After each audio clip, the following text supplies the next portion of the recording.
Hey loves, welcome back to my channel.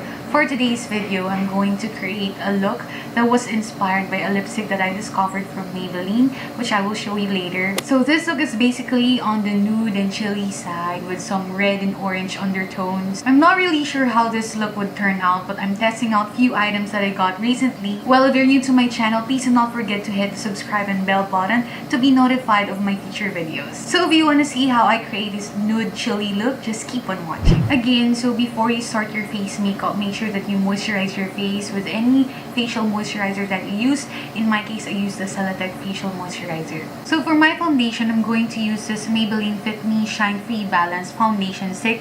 I got this matagal na pero ngayon ko lang siya ito-try. And I'm in the shade 220 Natural Beige. Sorry, I forgot to zoom in. So I already swiped the foundation stick all over my face. So I'm going to use a buffing brush to buff this out.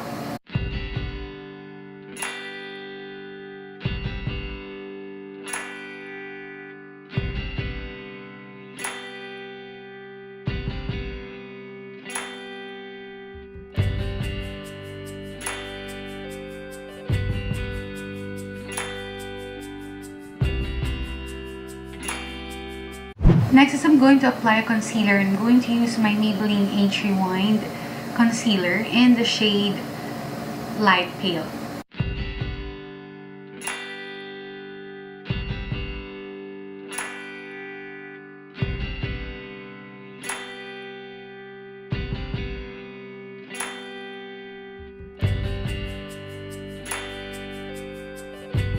I'm also going to set my concealer with the Maybelline Fit Me Matte and Poreless Press Powder. And I'm in the shade 130 Buff Beige.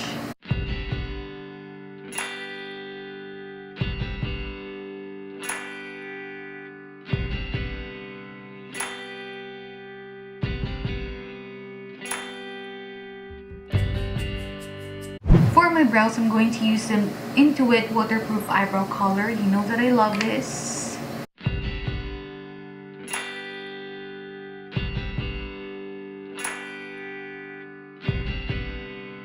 So now we're on to our eyes. So for my base, I'm going to use the Golden Rose Silky Touch Matte Eyeshadow. And this is in the shade 210.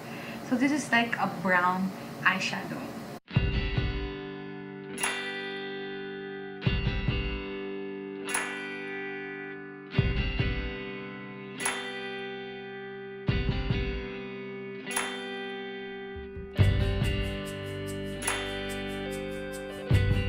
Using a clean, fluffy blending brush, I'm just going to blend the edges.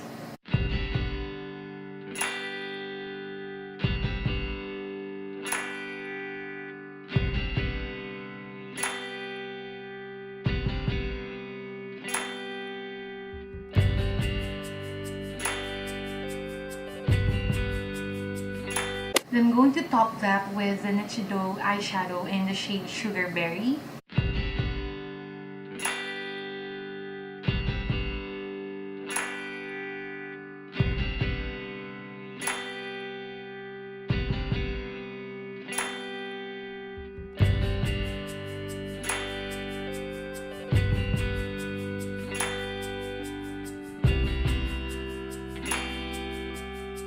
Then I'm just going back to that fluffy blending brush and then blend out the edges.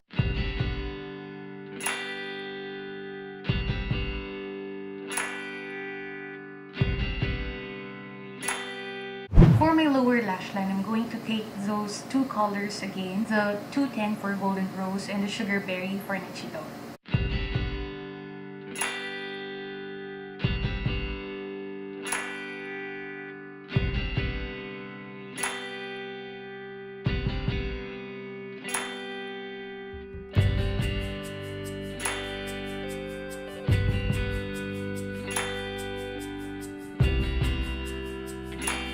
Then I'm just going to draw a very slight line on the top of my lashes.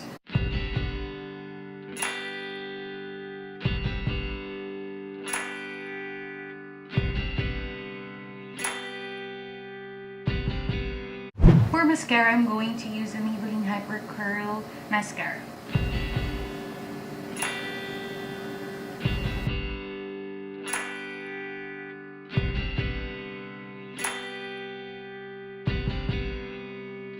Then I'm going to powder my under eyes, again, just to make sure that I take out the excess fallouts.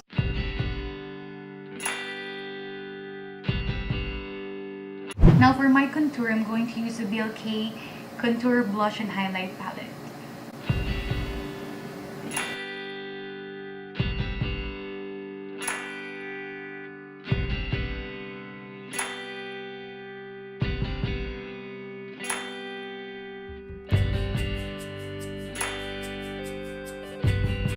Then I'm going to highlight my brow bone with this highlight shade.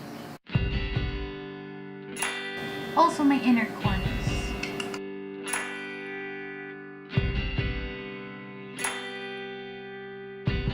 For my blush, I'm going to use the Jordana in the shade Terracotta.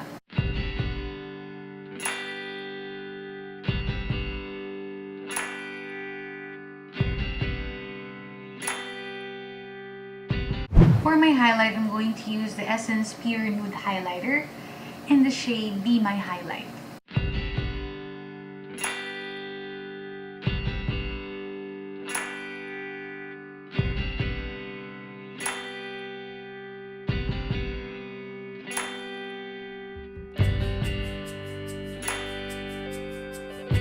To contour my nose, I'm going to take this contour shade.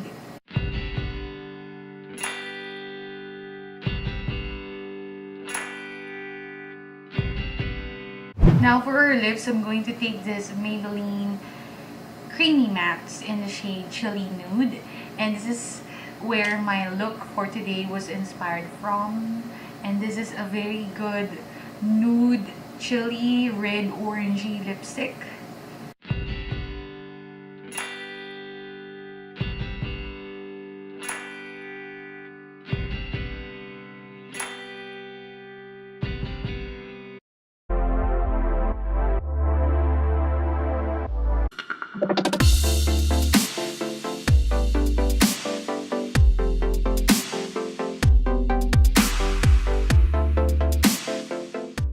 Basically, that's it. And I really love how this look turned out. Kanina, I said na hindi ko alam kung anong magiging itsura ko after this one. But I love it. Sobrang, for some reasons, I found it like seductive or sexy or somewhat na ganon. I don't know. I really love the products that I use, by the way. I really like the combination of the Maybelline Fit Me Foundation Stick and the Maybelline Fit Me Powder. Sobrang ganda lang niya ng effect sa skin. Hindi siya talaga totally na mattify, but there's some kind of dewiness which I like. And the two eyeshadows that I use for today are amazing. This one, the Golden Rose, try ko na to before. It's really a heavy brown kung hindi ka talaga maging careful, but it's really, really nice as a base. Kahit ito lang yung nasa lid ko, talagang it makes a difference. Talagang feeling ko napaka-sultry ng look when I use this eyeshadow. And for the Nichido eyeshadow in Sugar Berry, sobrang ganda nito, na in love ako. And in fact, this is only 68 pesos. Sobrang affordable. And I have a few of this. Talagang marami rin akong ibang shades na kinuha. I just didn't use them today kasi I don't think it's necessary. Sobrang nagandahan ko. It's very pigmented. If you can see on my lids right now. Sobrang ganda ng effect. May sheen siya. It's not too glittery. Hindi rin siya maraming fallouts under my under eyes. And for the blush, the Jordana in the shade Terracotta. Ang ganda lang ng shade na to. Promise. Para siyang may pagka-peachy, orangey undertone. Mga ganun lang. So, ang lakas maka-fresh na to.